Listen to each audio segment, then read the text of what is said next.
మోకాళ్ళ జాయింట్లో గుజ్జు ఎందుకు అరుగుతున్నదనేది చాలా ఇంట్రెస్టింగ్ ఫ్యాక్టర్. దానికంటే ముందు మోకాళ్ళలో గుజ్జు ఎలా ఫామ్ అవుతుందనేది మనము తెలుసుకోవాలి. ఎలా అంటే మనము డే టు డే యాక్టివిటీస్ నడవడము, మెట్లెక్కడము, కింద కూర్చొని లేయడము, డ్రైవింగ్ చేయడము, డే టు డే యాక్టివిటీస్ వల్ల ఏమవుతుందంటే మన గుజ్జు మోకాళ్ళ గుజ్జు కొంత డ్యామేజ్ అవుతుంది. చిన్న చిన్న డ్యామేజ్ అవుతుంది. మనము చిన్న పనులు చేసినప్పుడు మన స్కిన్ డ్యామేజ్ అయినట్టు అలానే మోకాళ్ళలో కూడా గుజ్జు డ్యామేజ్ అవుతుంది. కానీ మెజారిటీ ఆఫ్ ది పీపుల్కి ఎలా ఉంటుందంటే అది రిపేర్ చేయగలుగుతారు. చిన్న డ్యామేజ్ ఉంటే 1-2 డేస్లో రిపేర్ అవుతుంది, మళ్ళీ నార్మల్ కార్టిలేజ్ ఫామ్ అవుతుంది.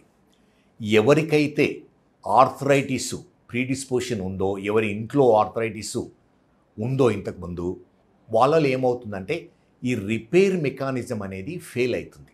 అంటే మెయిన్లీ గుజ్జు అరగడం ఏంటిదంటే failure of repair of cartilage.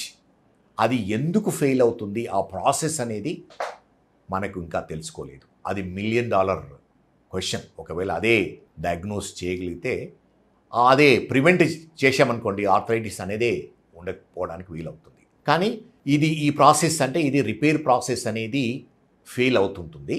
ఏ స్టేజ్లో ఫెయిల్ అయిందో దాని ప్రకారం మనము ట్రీట్మెంట్ ఇవ్వడానికి పాసిబిలిటీ ఉంది. దానికంటే ముందు చిన్న మెకానిక్స్ అంటే మన నీ జాయింట్ ఎలా పనిచేస్తుంది అనేది తెలుసుకోవాలి. నీ జాయింట్ సర్ఫేస్ ఎలా అంటే కార్టిలేజ్ ఉంటుంది, ఆర్టిక్యులర్ కార్టిలేజ్ అంటాం. ఈ ఆర్టిక్యులర్ కార్టిలేజ్ రక్త ప్రసరణ ఉండదు దీనికి. నార్మల్ మూమెంట్ వల్లనే జాయింట్లో ఉన్న ఫ్లూయిడ్ ఈ కార్టిలేజ్కు పంప్ అవుతుంది. దానివల్లనే కార్టిలేజ్ వల్ల న్యూట్రిషన్ వస్తుంది. అందుకని ప్రతి ఒక్కరికి చాలా ఇంపార్టెంట్ ఫ్యాక్టర్ ఏంటిదంటే ఈ కార్టిలేజ్కి న్యూట్రిషన్ రావాలంటే మనము జాయింట్ మూవ్ చేయాలి. అంటే యాక్టివిటీ ఉండాలి, physical activity, any type of activity, walking, cycling or swimming, any activity చాలా ఇంపార్టెంట్. ఇది ఆర్థరైటిస్ మొదలైన వాళ్ళకు చాలా ఇంపార్టెంట్. ఎందుకంటే కొంచెం డ్యామేజ్ అయిన దానికి న్యూట్రిషన్ ఇంకా ఎక్కువ అవసరం ఉంటుంది. అందుకని ఎక్కువ మూవ్ చేయవలసి ఉంటుంది మనము, కొంచెం నొప్పి వచ్చినా కూడా. కానీ చాలామంది పేషెంట్స్ ఏమంటారు, సార్ డాక్టర్ దగ్గరికి వెళ్ళాను, ఆర్థరైటిస్ అరుగుదల మొదలైంది, మీరు నడవకూడదు, రెస్ట్ తీసుకోండి అని చెప్పారు. అది కరెక్ట్ అడ్వైస్ కాదు. అరిగేది ఎలా అయినా అరుగుతుంది, కానీ రెస్ట్ తీసుకోవడం వల్ల సిమ్టమ్స్ ఎక్కువ అవుతాయి, అరుగుదల ఎక్కువ అవుతుంది. సో ఇది నార్మల్ సర్ఫేస్. నేను చెప్పినట్టు ఇది కొంచెము అరిగిపోయిన స్టేజ్ 1 ఆర్థరైటిస్ అంటాం దీన్ని. ఈ స్టేజ్లో ఉన్నప్పుడు మనము మెడిసిన్స్ కానీ ఇంజెక్షన్స్ కానీ ఇస్తే ప్రాబబ్లీ ఇది రిపేర్ కావడానికి పాసిబిలిటీ ఉంది. అందుకని మనము యాక్టివిటీ అనేది చాలా ఇంపార్టెంట్. కానీ ఎవరికైతే కొంచెం అరిగిందో వాళ్ళు ఎలా అంటే వాళ్ళ లెవెల్ ఆఫ్ యాక్టివిటీ కొంతవరకు మాడిఫై చేయవలసి ఉంటుంది. మనము నార్మల్ వాకింగ్ చేయడం వల్ల ఏమవుతుందంటే 4 to 5 times of body weight knee joint మీద పడుతుంది. బికాజ్ ఆఫ్ మసిల్స్ కంట్రాక్ట్ కావడం వల్ల ఆ ఫ్రిక్షన్ ఫోర్స్ అంటాం. అదే మనము మెట్లు ఎగి దిగడం వల్ల 8 to 10 టైమ్స్ బాడీ వెయిట్ ఈ జాయింట్ పైన పడుతుంది. కింద కూర్చొని లేవడం వల్ల 18 టైమ్స్ బాడీ వెయిట్ పడుతుంది. అందుకని ఎవరైతే బరువుగా ఉన్నారో 1 కేజీ తగ్గినా కూడా 18 కేజీస్ లోడ్ తగ్గుతుంది. అందుకని ఎవరికైతే ఆర్థరైటిస్ బిగిన్ అయిందో వెయిట్ తగ్గించడం వల్ల ఏమవుతుందంటే వాళ్ళ సిమ్టమ్స్ తగ్గుతాయి, అలానే రిపేర్ కావడానికి పాసిబిలిటీ ఉంటుంది. ఈ ఆర్థరైటిస్లో 4 స్టేజెస్ ఉంటాయి.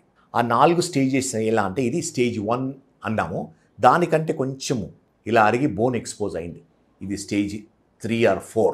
So stage 1, 2, 3 majority of the patients, అంటే ఓవరాల్గా arthritis patients 90% of the patients operation లేకుండానే ట్రీట్మెంట్ ఇవ్వడానికి పాసిబిలిటీ ఉంది. ఎలా అంటే స్టేజ్ 1లో majority of the time activity modification, కొంచెం ఎక్సర్సైజెస్, తర్వాత సింపుల్ మెడికేషన్, పారాసిటమాల్, ట్రెమడాల్ లాంటి మెడికేషన్ తీసుకోవడం వల్ల ఏమవుతుందంటే నొప్పి కంట్రోల్ అవుతుంది. కానీ రెస్ట్ అనేది మంచిది కాదు, రెస్ట్ అనేది హార్మ్ఫుల్ టు ది జాయింట్. అలానే మనము నడిచేటప్పుడు ఎలా అంటే 50% ఆఫ్ ది వెయిట్ జాయింట్ పైన పడాలి, 50% ఆఫ్ ది వెయిట్ కండరాలు తీసుకోవాలి. ఎప్పుడైతే మన కండరాలు బలహీనంగా ఉంటావో మెజారిటీ ఆఫ్ ది లోడ్ ఏమవుతుందంటే జాయింట్ పైన పడి అది తొందరగా అరగడానికి పాసిబిలిటీ ఉంది, సిమ్టమ్స్ ఎక్కువ అవ్వడానికి పాసిబిలిటీ ఉంటుంది. అందుకని మనము ఈ జాయింట్ చుట్టూ ఉన్న కండరాలు అంటే థై మసిల్స్ను స్ట్రాంగ్ చేయాలి. నొప్పి వల్ల ఏమవుతుందంటే పెయిన్ ఇన్హిబిషన్ అంటాము, ఆ మసిల్స్ న్యాచురల్గానే వీక్ అవుతాయి. అందుకని మనం స్పెషల్ ఎఫర్ట్ పెట్టి ఫిజియోథెరపీ ఎక్సర్సైజ్ చేసేసి ఈ కండరాలను స్ట్రాంగ్ చేయడం వల్ల ఏమవుతుందంటే కొంతవరకు జాయింట్ సపోర్ట్ అవుతుంది, అరుగుదల తక్కువ అవుతుంది, సిమ్టమ్స్ తక్కువ అవుతుంటాయి. సో అది చాలా ఇంపార్టెంట్. ఎవరికైతే ఆర్థరైటిస్ వచ్చిందో, ఎవరి ఇంట్లో అయితే పాసిబిలిటీ ఉందో, ఫిజికల్ యాక్టివిటీ, వెయిట్ కంట్రోల్ అనేది చాలా ఇంపార్టెంట్. అదేవిధంగా నేను చెప్పినట్టు ఇది స్టేజ్ 4, ఇంతకంటే ఇంకా ఎక్కువ అవుతుంది బోను. సో ఈరోజు రేపుల్లో నీ రిప్లేస్మెంట్ అనేది very common operation, very successful operation. Fast track surgery అని, పెయిన్లెస్ సర్జరీ, రోబోటిక్ సర్జరీ అని వచ్చింది. అంటే ప్రిసిషన్లో చేయగలుగుతాము. ఎంత సైజు జాయింట్ వేయాలి, ఎంత అరిగింది, ఎంత కట్ చేయాలి అనేది కంప్యూటర్తో, అంటే ఆర్టిఫిషియల్ ఇంటెలిజెన్స్తో రోబోనే డిసైడ్ చేస్తుంది. అంటే ఆపరేషన్ చేసేది మేమే, కానీ విత్ హెల్ప్ ఆఫ్ రోబో ఇవన్నీ డిసైడ్ చేసి మినిమల్ ఇన్సిషన్ ఇచ్చేసి, ఎందుకంటే పూర్తిగా జాయింట్ ఎక్స్పోజ్ చేయనవసరం ఉండదు. రోబోనే లోపల మనం కంప్యూటర్లో చూసి రోబోనే ఎంత దాన్ని కట్ చేయాలో చేసి మనకు పర్ఫెక్ట్ సైజు అమర్చడానికి వీలవుతుంది.